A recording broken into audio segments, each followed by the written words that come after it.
Hello everyone केमती अच्छे समस्ते मु तो बहुत भलरे अच्छी आशा करछि आपण माने भी बहुत भलरे थिबे।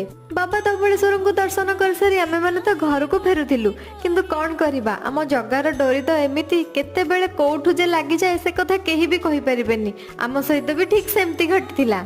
टिके दहीबरा खाई देई आमे माने बाहरी थिलु पूरी पूरी जीवा बाटरे पड़ी जाइथिला धौली जोटा कि शांति स्तूप आ सेटा देखि को मनटा अटकिला चली गलु आमे धौली बुलिबा पई। आ सेदिन सूर्य देवता इंद्र देवता आम ऊपर एते कृपा करथिले जे कोन कहिबी ना सेदिन खरा थिला ना वर्षा थिला बुलिबारे तो पूरा मजा आसी गला।